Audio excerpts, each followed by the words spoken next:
Kwa jina la Baba na Mwana na Roho Mtakatifu.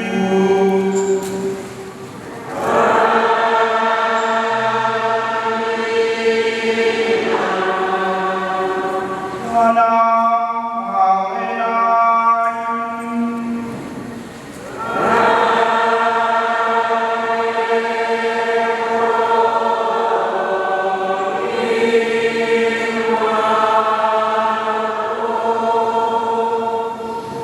Kuombea marehemu Lawrence Sanze, Selina Tunda, Elfrida Rafael, Peter Sanze, Margaret Sanze, Dastani Isdori, Anastasia Isdori, Francis Kwende, Teresia Sanze.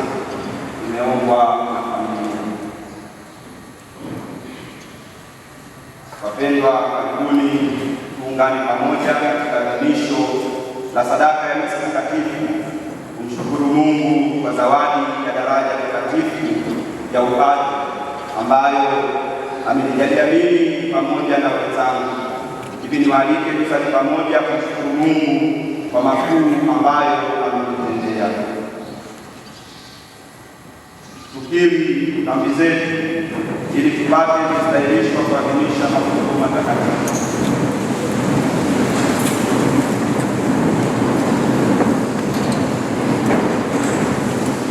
Namuungamia Mungu Mwenyezi.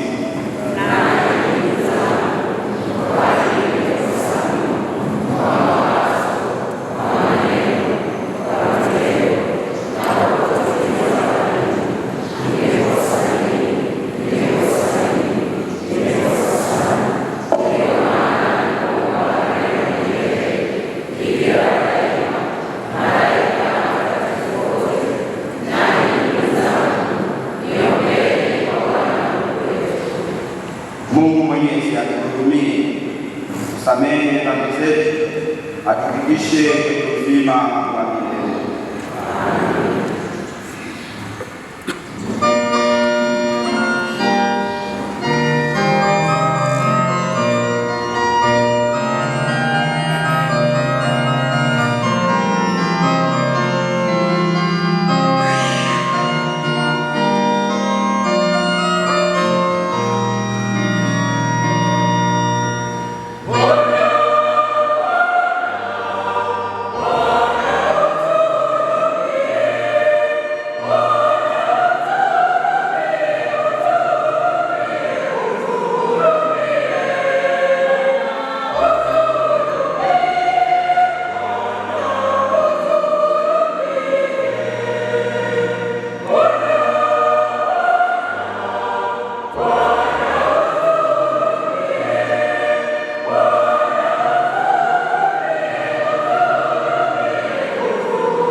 Amen.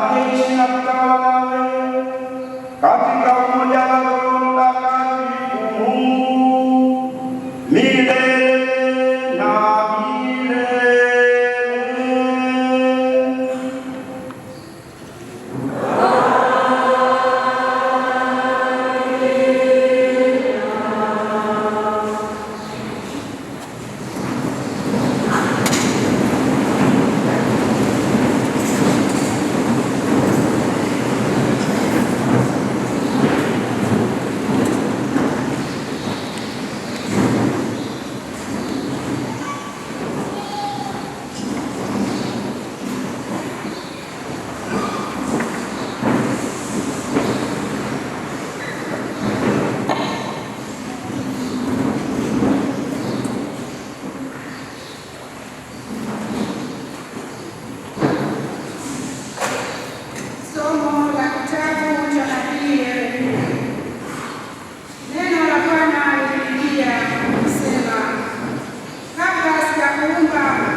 Katika tumbo nalikujua, na kabla sijakutoa tumboni nalikutakasa.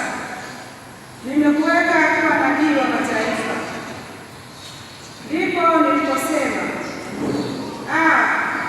Bwana Mungu, tazama, siwezi kusema, maana mimi ni mtoto. Lakini Bwana akaniambia, usiseme mimi ni mtoto, maana utakwenda kwa kila mtu nitakayekutuma kwake, nawe utasema kila neno nitakalokuamuru. Usiogope kwa sababu ya hao, maana mimi nipo pamoja nawe nikuokoe, asema Bwana. Ndipo Bwana akaunyoosha mkono wake akanigusa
Somo katika waraka wa pili wa Mtume Paulo wa Korintho.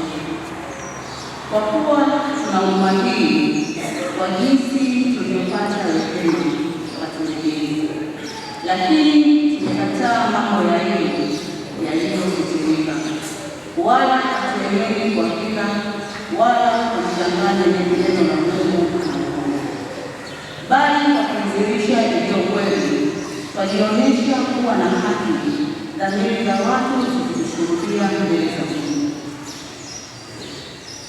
Kwa maana hatujihubirii wenyewe, bali Kristo Yesu ya kuwa ni mwana, na sisi wenyewe kuwa tu watumishi wenu kwa ajili ya Yesu. Kwa kuwa Mungu aliyasema, nuru itang'aa toka gizani, ndiye aliyeng'aa mioyoni mwetu, atupe nuru ya elimu ya utukufu wa Mungu katika uso wa Yesu Kristo. Lakini tunaangalia katika vyombo vya udongo, ili alama kuu ya uwezo iwe ya Mungu, wala si kutoka kwetu. Neno la Bwana.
Yesu akarudi kwa nguvu za Roho, akaenda Galilaya.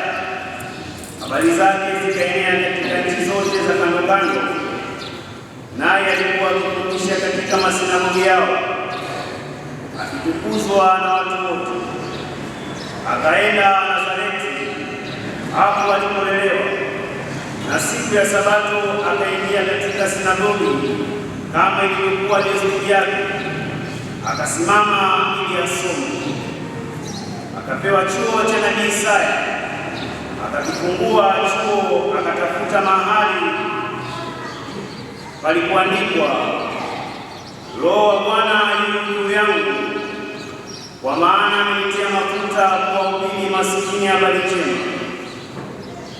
Amenituma kuwatangazia wafungwa kufunguliwa kwao, na vipofu kupata kuona tena, kuacha huru walioteswa, na kutangaza mwaka wa Bwana uliokubaliwa. Akakifunga chuo, akamrudishia mtumishi, akaketi na watu wote waliokuwamo katika sinagogi, wakamkazia macho. Akaanza kuambia, leo maandiko haya yametimia masikioni. Neno la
leo tunamshukuru Mwenyezi Mungu kwa zawadi ya daraja takatifu la upadre alilomzawadia ndugu yetu Justin. Tumshangilie Mwenyezi Mungu. Mkakataa, sivyo?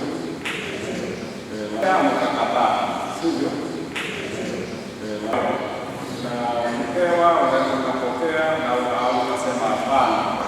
Basi kwa kuwa ndugu yetu Justin alikubali kupokea zawadi ya upadre amemkirimia, basi kumbe tuwashukuru na wazazi waliokubali aende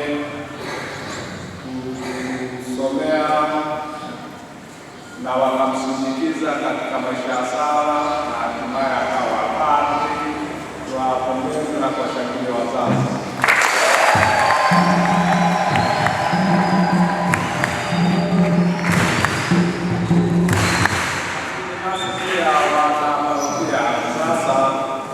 Kama walezi kusindikiza kwa sala, kwa maombi na kila hali iliyofaa, na hatimaye ndugu yetu akakubali kupokea zawadi hiyo, nasi tuna mchango wetu kumshangilie.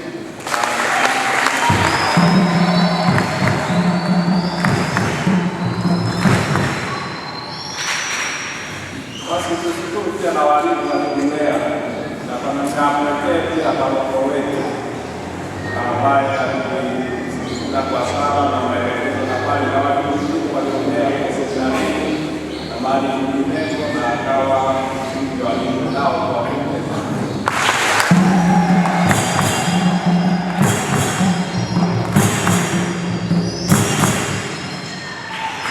Sasa pamoja na pongezi hizo na shukrani hizo, na ndugu amekuja kumshukuru kuomba tena.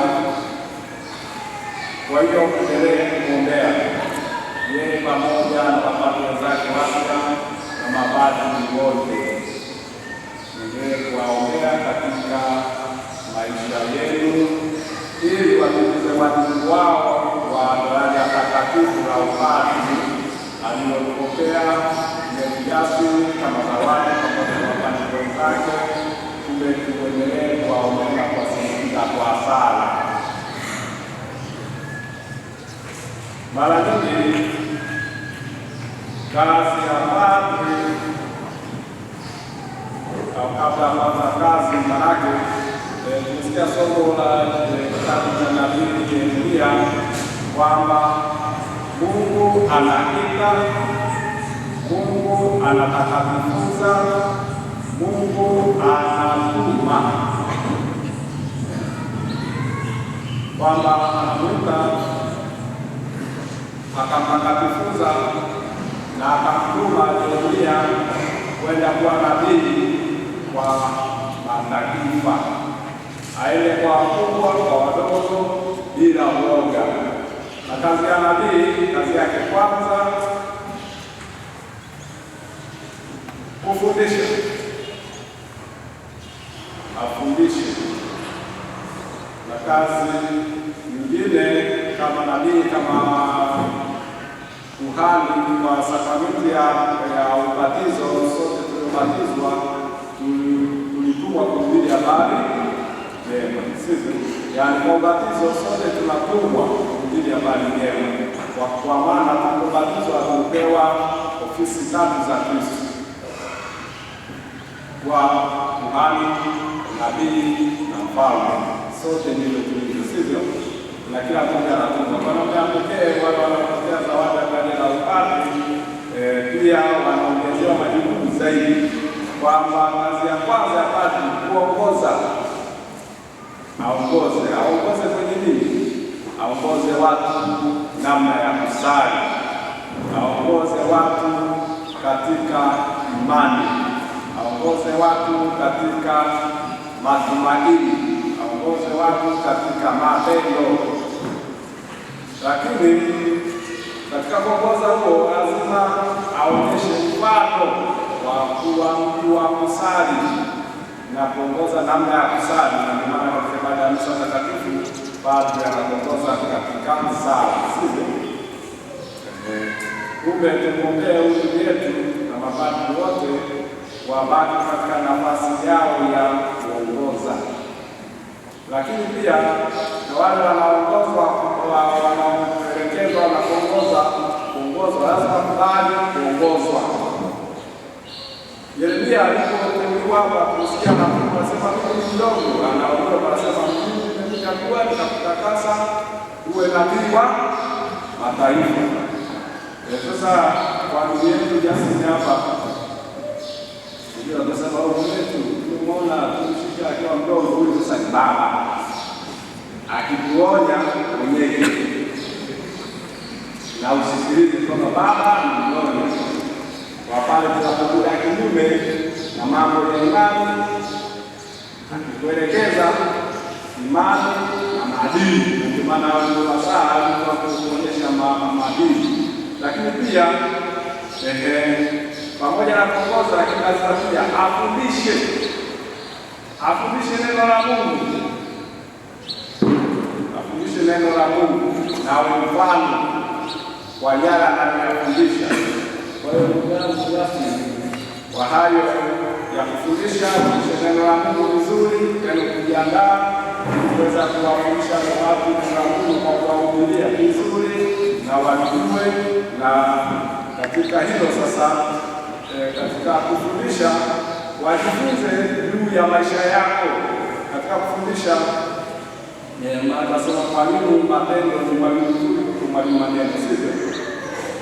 Kwa hiyo fundishe kwa matendo namna yake ya maisha ya kipadri, ili watu watakatifu, si kwa kuongea tu, lakini pia kwa kuishi. Natumaini umeelewa. Na sisi pia wajumbe wa dini kama wabatizwa, kama mapadri kwa njia ya ubatizo, yaani tufundishe kwa njia ya mfano wa maisha yetu, kwa kuishi vizuri kwa imani, kwa tumaini, kwa maadili. Lakini pia kazi ya padri tutakatifuza,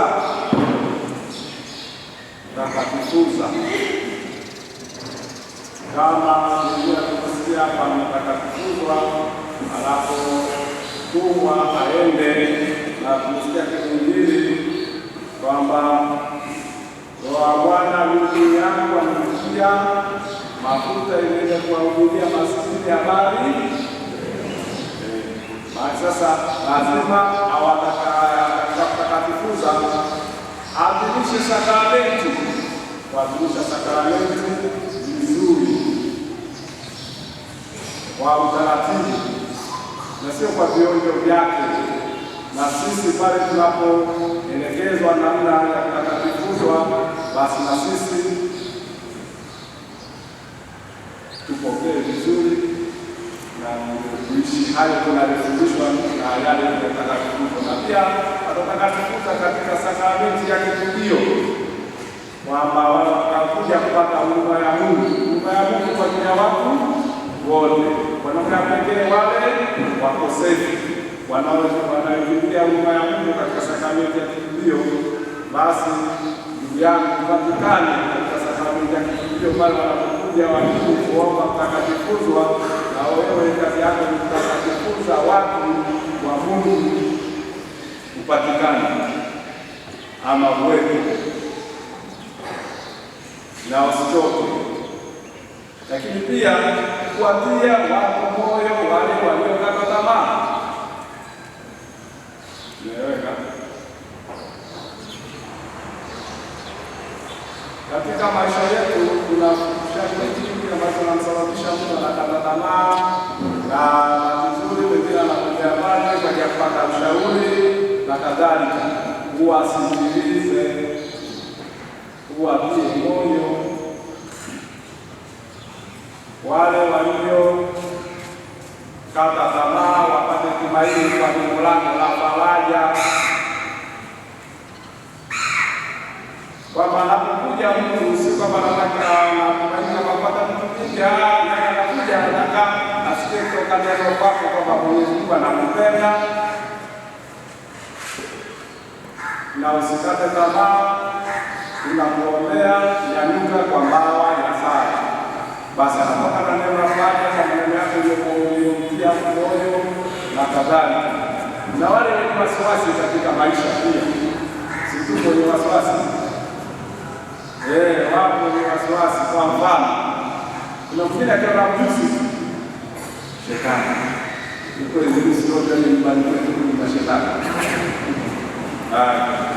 mpaka mweusi shetani, huku ni shetani, ni wasiwasi wa maisha. Sasa maana basi watu ambao wakija na mapato mengine tuwatie moyo, au kila mwana mende anagabaika, kweli shukuru Mwenyezi Mungu kwamba mende wale nyumbani kwako ndio na faraja. Baraka kuna uhai, ndio maana mende anakaa kwako. Mende anakaa kwa mara hata chakula. Mende kwa nyumba ya msera anakuta yule anafanya happy, anakuja na kuondoka. Kwa hiyo Mwenyezi Mungu hapa nyumbani kwako kuna hai. Sasa watu kama hawa pamoja na hai baadaye tunakula wewe mchafu maana tunapenda. Kwa tunamshukuru Mwenyezi Mungu kwamba angalau kwa hao wanaokuja na wasiwasi kama hizo za hapa za maisha na nini, basi kuwatia faraja, kuwatia faraja, kuwatia faraja na kadhalika. Maanake katika Injili imesema Bwana ndugu yangu amenitia mafuta kwa kuhubiri maskini habari njema. Basi tuulize wajibu huo na neno hilo ulilochagua kama mwongozo, kama dira, basi uiweke katika vitendo katika maisha yako, au katika mashirika mapadri na nini, kwa namna ya pekee mapadri kwa njia ya ubatizo ambao wote tunatumwa kuhubiri habari njema. Basi ndugu yangu Justin padri, nikuhusie kuwapenda watu.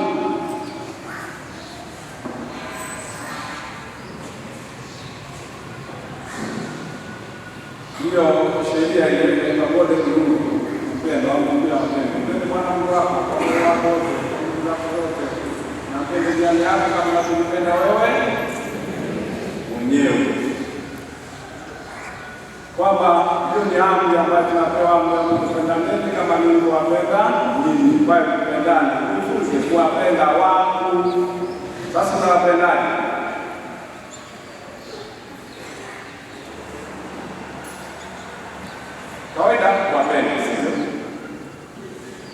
Ukishinda kuwapenda wajali,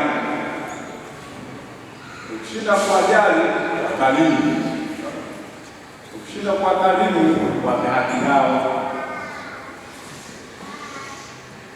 Imeeleweka? Maana ukifanya mojawapo kati ya ile kuwapenda au kuwajali, kuwakarimu ama kuwapa haki yao, utakuwa amri kuu ya matendo. Kwa hiyo ndugu zangu, ninyi waamini, mwombee mtupate na mapadri wapya na sisi wengine wakongwe, basi tuwaambia watu kwa kuwapenda, ili paroko wetu anajitahidi, anawapenda. Ndio maana naona mpaka sasa hivi tuko kanisani, nilikuwa nawapenda msijekuja, sivyo? Kwa hiyo sasa Daniasi ajitahidi kuwapenda watu na watu wengine kwa kuwajali, kwa kuwakarimu, lakini pia mkusie wapende watu kwa kujali muda.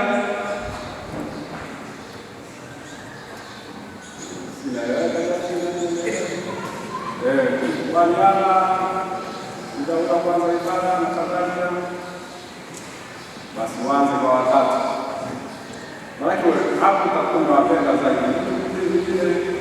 Unaweza ukashindwa, lakini utaweza.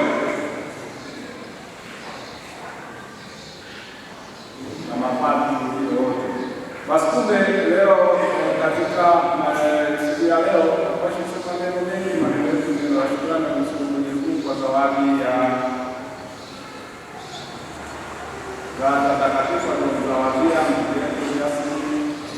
Mwembe na wenzake. Kwa hiyo sasa leo ni siku ya shangwe. Maana tumaliza hapa kama desturi yetu, na sisi Wakristo tunapojua na wengine tumaliza basi hapo, tule, tunywe, tucheze, tuimbe kama Mtakatifu Agustino anasema, imba, cheza, fanya kila kitu lakini usitende. Yani kula, cheza, imba na kadhalika, lakini usitende. Basi leo ni siku ya shangwe, tumuombe Mwenyezi Mungu tuendelee na shangwe hilo na kumshukuru kwa zawadi aliyotupatia mgeni kwa Daniasi Mwembe na mapadri wengine, na sisi tusahau kuwaombea na kuwakarimu, kwa maana ukarimu wa waamini ndio ukarimu wa padri. Ukarimu wa waamini ndio ukarimu wa nani? Yaani kwa mfano, ukienda pale kwa paroko ukute kila vinywaji vya kutosha, juisi za kutosha, soda za kutosha kabisa. Kwa mfano watumishi wa kaya wakienda kule pati kuwapa juisi, sasa tawapaje kama kile mja wako wa karibu kuzileta kule ili wakija wani. Yesu ananielewa. Bado wanasema bado mjoo wachoe, sawa. Wachoe kwa yale kuleta juisi, mfano kuleta juisi katoni moja ambazo zinakuwa 12, sio? 12 kama mimi nitakuwa kabisa. Asubuhi nikapiga hizi.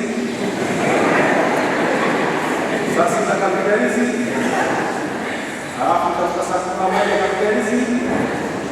Alafu saa 3 tunaangalia mtandao dunia tamalizia hizi. Hazijaisha. Hapo hizi. Sasa mnaenda katoni moja. Sasa tutaangalia hawa wakuishi. Hapana, kwa karibu kwa sababu mmeleta kitu shiriki kwa maleteni. Kama tunapoangalia hivi kama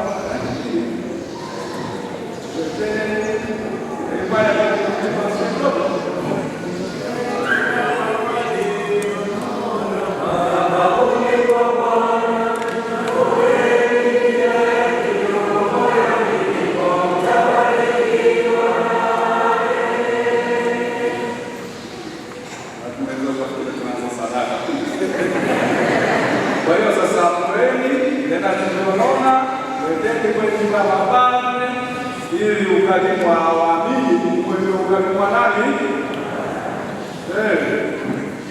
Unaenda kwa tanaji ya kima hayamu mfano, nasema kwamba hayamu.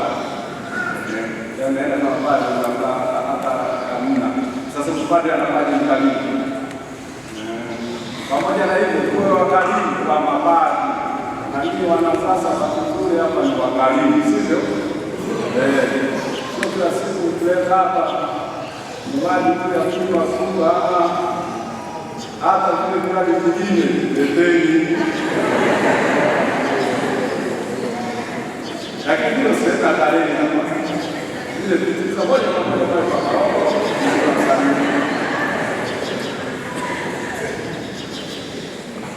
ili wageni wakiingia kumsalimia mapadri, ule ukarimu wa waamini, ukarimu wa nani? Kwa hiyo ni wakarimu mapadri, yaani ukarimu wetu ni ukarimu wa mapadri. Sasa kama ni sio wakarimu, sisi hatuwezi kuwa wakarimu kwa sababu hatuna vitu sawa. Basi waombe mwendelee kuwa wakarimu daima katika familia yetu na kwa mapadri. Tumsifu Yesu Kristo.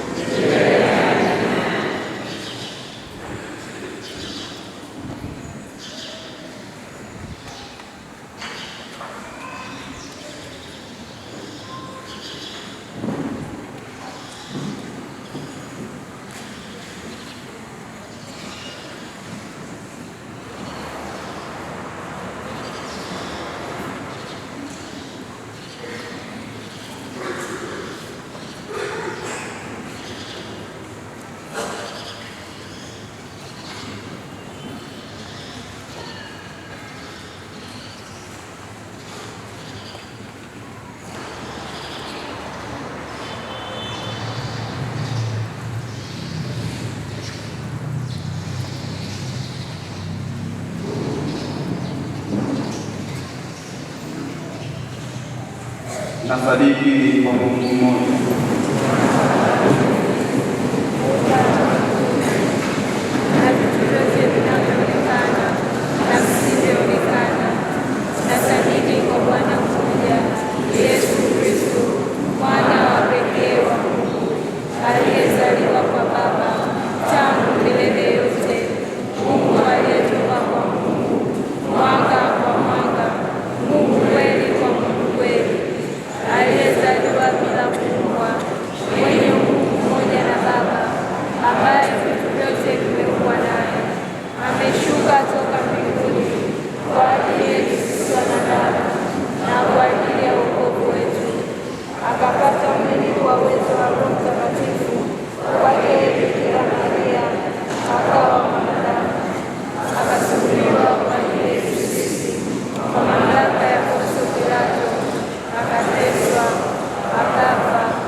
Ndugu zangu, tumwombe Mungu Baba Mwenyezi asikilize kwa wema sala zetu kwa ujumbe wa Yesu Kristo Bwana wetu.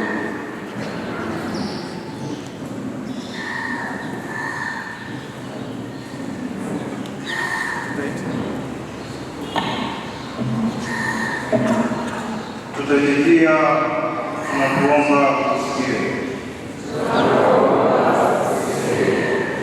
Tunakushukuru kwa sababu umetuumba Bwana.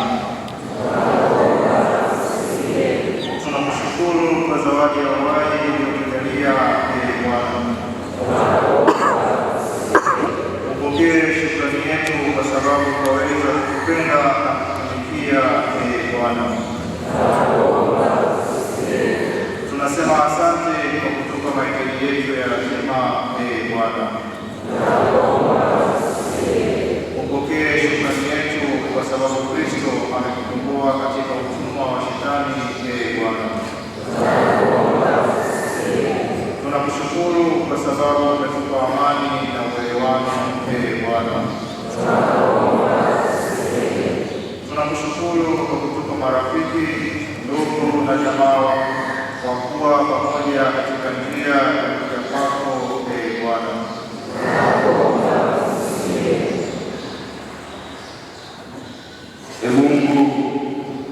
uliye makimbilio na nguvu yetu, uliye asili ya wema wote, usikilize sala za kanisa lako, utujalie hayo tunayoomba kwa imani tuyapate kweli, kwa njia ya Kristo Bwana wetu.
Taifa la Mungu, tumsifu Yesu Kristo.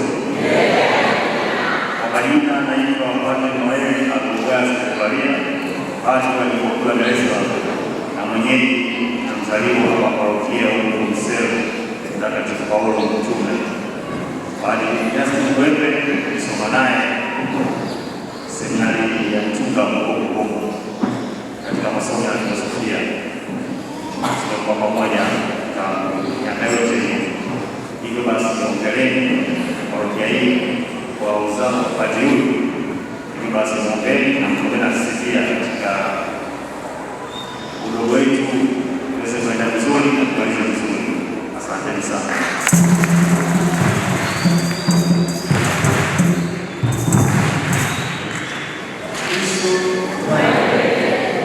Kwa majina naitwa Padre Emmanuel Shabani. Mimi ni padre wa jimbo kuu katika Dar es Salaam, mwenyeji kutoka parokia ya Kifalme Tabata. Mimi pale Tabata sio padre wa kwanza, lakini baada ya miaka 16 basi tarehe 4 tukapata padre mwingine kutoka Tabata.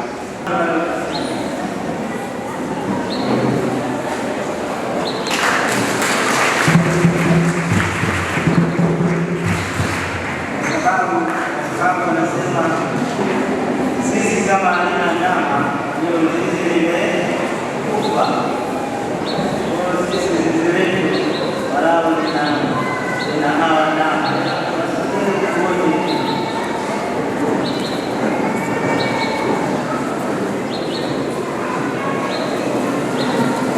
Na lengo linakuwa hili, tuwaombee ili kila baada ya mwaka mmoja tuweze kupata padri katika parokia yetu. Lakini huyu padri tunamtoa kwa ajili ya kanisa na Mungu ataturudishia kwetu aweze kutumikia katika mambo hayo yanayohusu. Kwa leo ni siku ya furaha.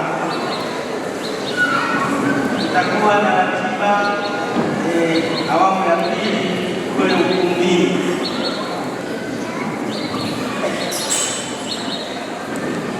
Kila mmoja ambaye amekuja hakikishe ana furaha. Ratiba hii itaenda kumalizika saa 5 na dakika 55. Ratiba inaisha saa 5 na dakika 55.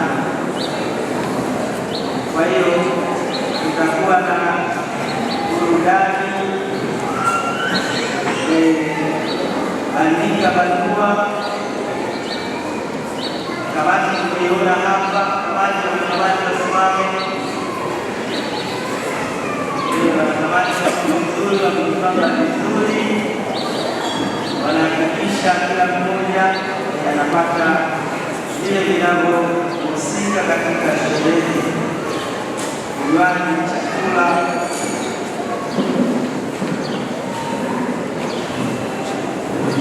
na nafasi ya kucheza. Hivyo usiondoke.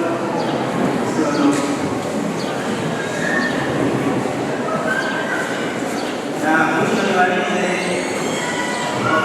kwa kumpa neno padri pamoja na wenzake, mapadri wake au mapadri wa zamani, ili aliwahusu, kwa sababu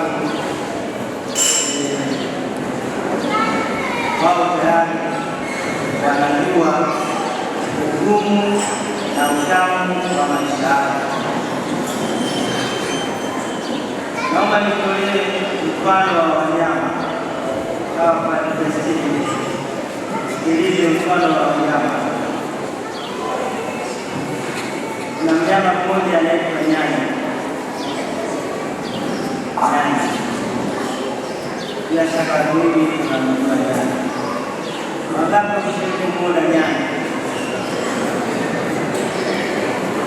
Wengine wanasikia na wengine wameuona kwenye picha. Wanasema yule nyani ukimwona amezeeka, ukimwona jani mzee, ujue ukimwona jani mzee, ujue amekwepa ujasiri. Jifunze kukwepa, jifunze kukwepa. Mishale mingi katika haya maisha, mishale mingi,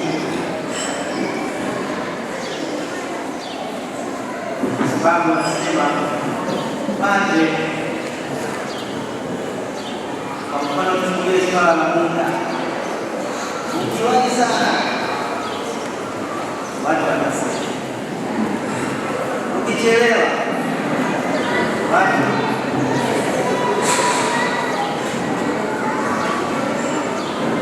ukiwa haubiri moja mbili watu watasema, na ukiwa unapiga moja mbili watu watasema. Na wengine wanasema kwamba hata sisi mapadre tuna wazazi wetu. Mwingine anasema padre mbele ya mzazi wako, jambo la kukana na kweli wanasema kinyume cha sisi.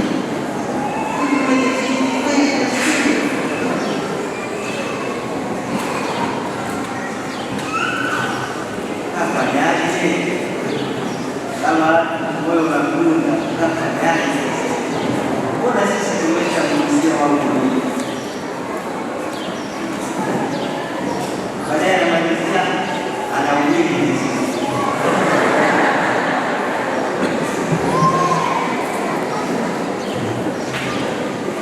Wazazi na sisi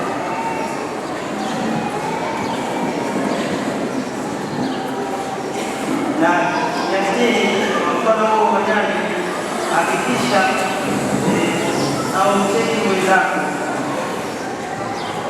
sije ukaona mwenzako ameshindwa katika jambo fulani ukamcheki. Nasema jani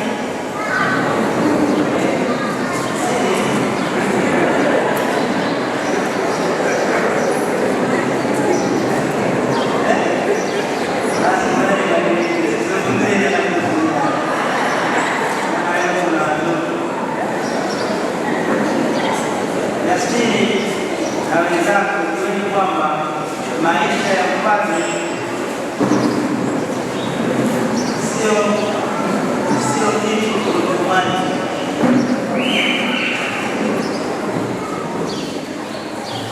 Wenyewe nadhani wanaelewa upande wako, maisha ya upadre sio kutumani, kwamba umekuwa padre sasa unaweza kufanya kila kitu.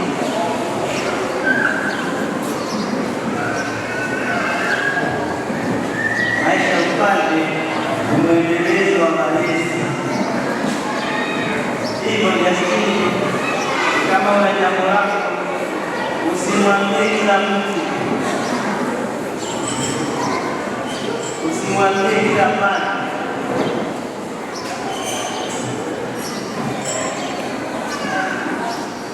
Takuta padre mmoja, huyo ndo ambaye utakuwa unamshirikisha majambo yako, yawe ya kufaa yasiwe.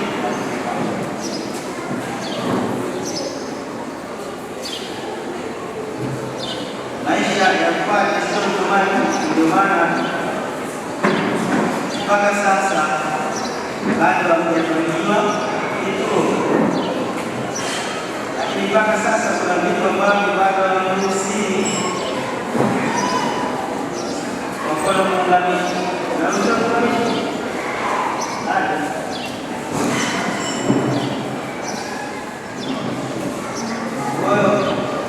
umekuwa mapadre, lakini bado mpaka mpate ruhusa ya kwenda kuunganisha.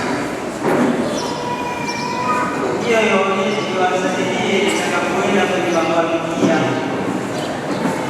kuwa paroko msaidizi, usione kwamba kwa kuwa tu paroko msaidizi kila kitu kinaenda automatic.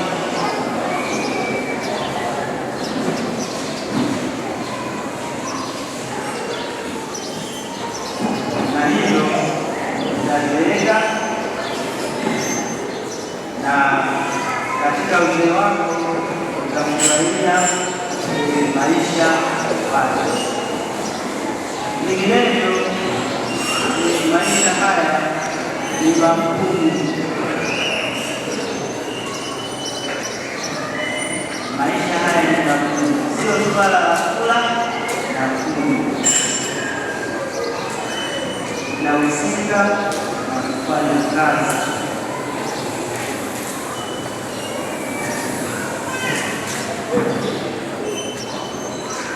Asije akakudanganya mtu kwamba haya maisha ni mepesi.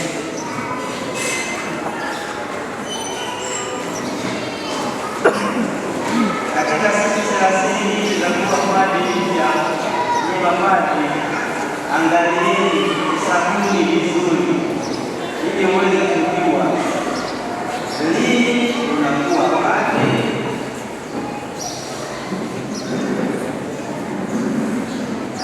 Kupata upadri tarehe 4 mwezi wa 7. Lini unakuwa padri? Na hivyo mchunge sana miaka 5 ya mwanzo. Miaka mingapi? 5.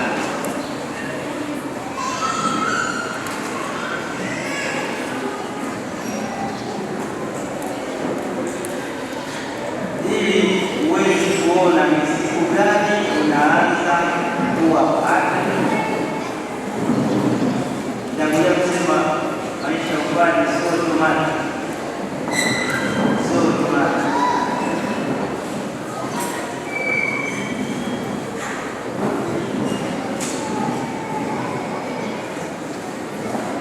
Mungu amekupa zawadi ya upadri. Angalia sasa wewe unampa zawadi gani?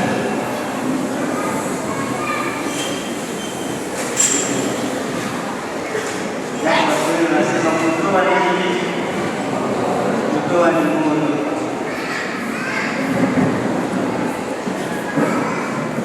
Kwa hiyo nisisitize hapo pakijasiri kwamba make sure kwamba miaka yako 5 ya mwanzo unakuwa padri.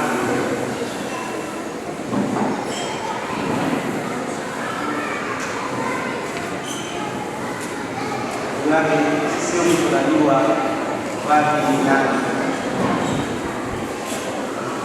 Kisha ndani ya miaka yako 5 ya mwanzo unakuwa padri, na anza kuwa padri mapema.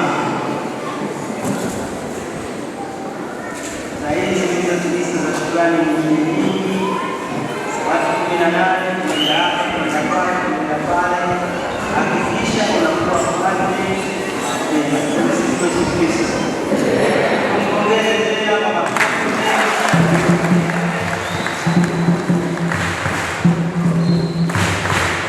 Sasa tutaenda kwenye ratiba ya picha. Tunapiga picha hapa. Naomba padri asikie mbele. Anza picha ili pamoja na familia yake.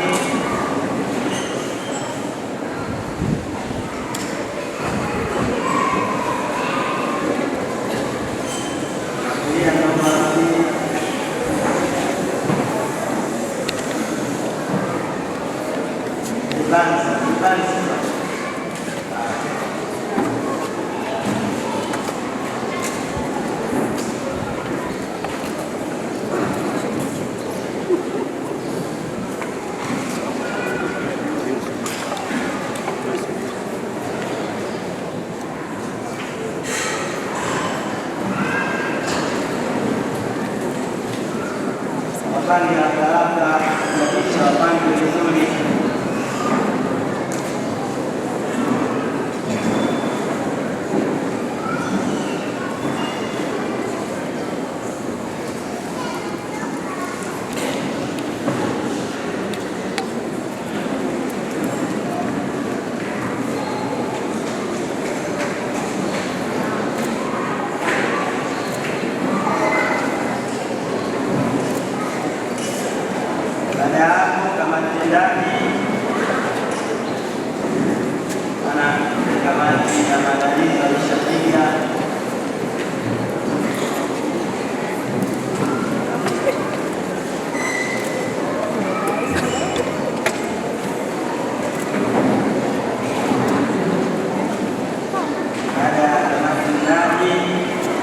masista.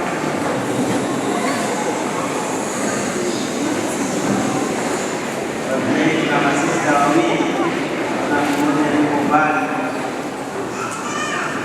lakini Sista Salome amebahatika kufika.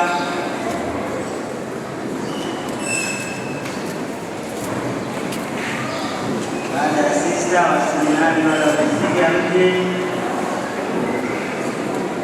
wamesikia makateri wale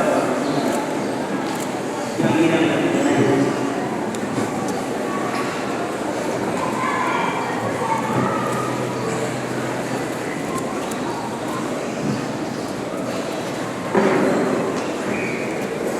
wapande vizuri, wapande vizuri.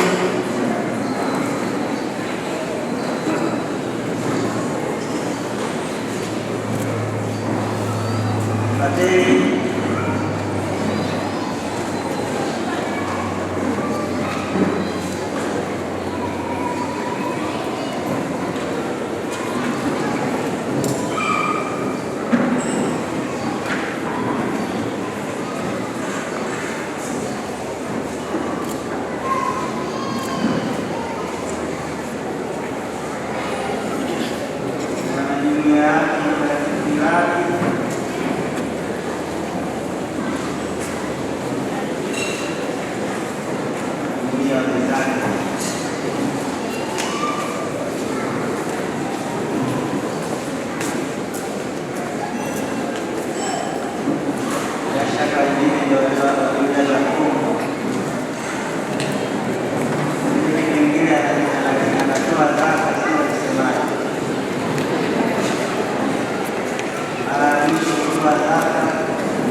mapadri iliyobaki.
Ah!